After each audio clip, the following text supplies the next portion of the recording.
we talk about maybe the bonuses needing to get bumped up, and I was talking to somebody else too, where there should be, I think, more incentive to give bonuses for any finish. Have a finish bonus for any athlete on the card, no matter what.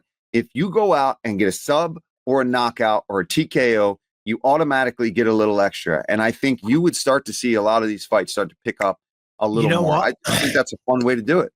That's not a bad idea, because sadly a lot of people these days are too content with going Just to a decision. And I never did.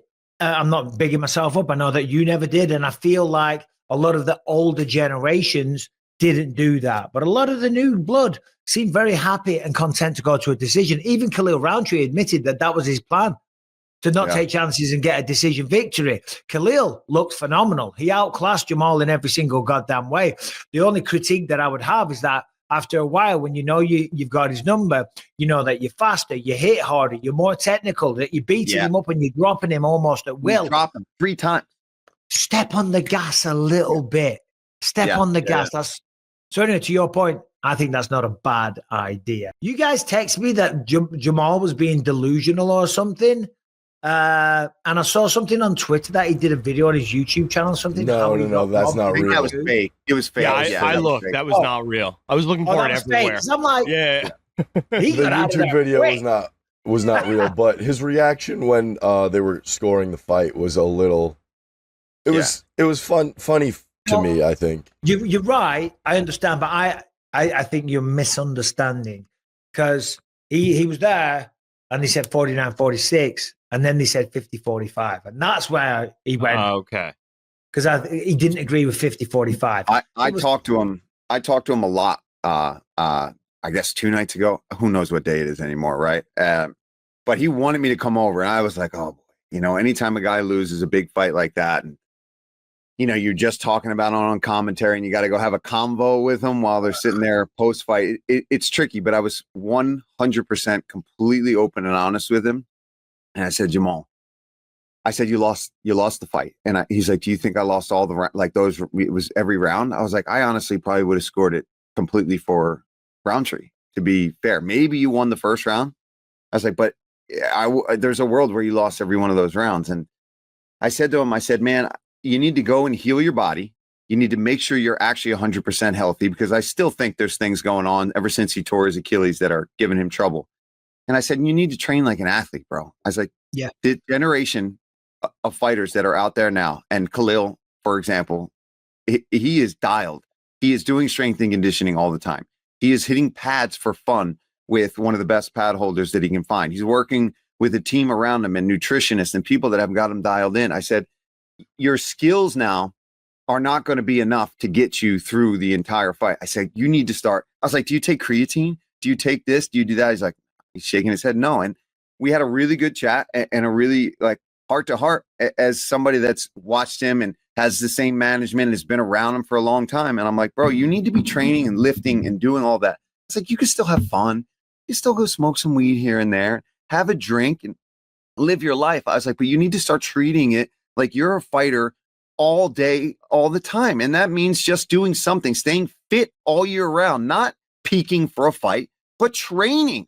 At least training. And I think he took it in. He seemed a little bit like, we had a good man-to-man. And I was like, dude, you can kick my ass. I was like, you can beat my ass right now. You're so much big. But I'm telling you, I was like, the only thing I can give you is what helped me. And that's like, you got to be working out all the time. You've got to live as a fighter while you're fighting. When you're done, you can do whatever you want. But right now, if you want to be fighting guys like that.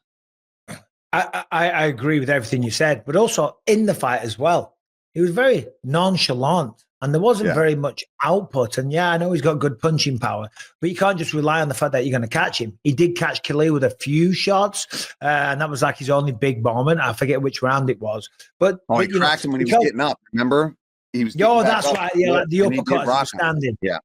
But no, it was a disappointing night for him. It was a good night for Khalil, even though it could have been an amazing night if he'd have got a finish and showed a sense of urgency to it. However, he got the job done.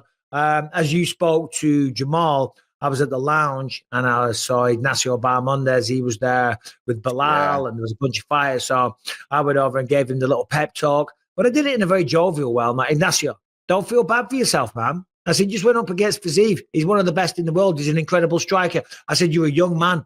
Look at where you're at. You're in Baku. You're traveling the world internationally. You're getting paid a shit ton of money. Yeah, you lost a decision. But guess what? You're going to learn from that. You're going to get better. You've got a family at home. You've got a child. I said, life is great, man. Look at the life that you're living. Learn from this. I said, don't be sad. Don't be sad. Celebrate this moment. Know you lost. You came up short and you've got work to do. But there's lots of positives to take away.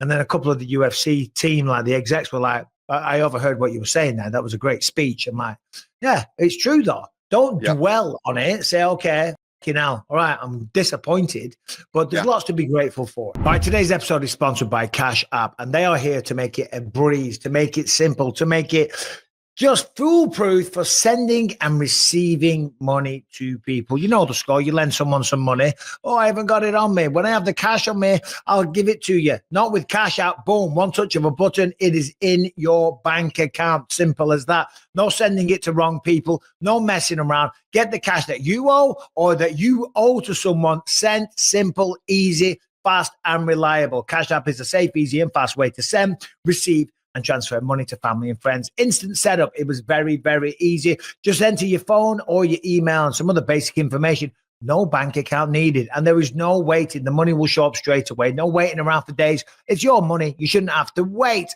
And the best thing about it is that for a limited time, new Cash App users can use our exclusive code to earn additional cash. For real, there's no catch.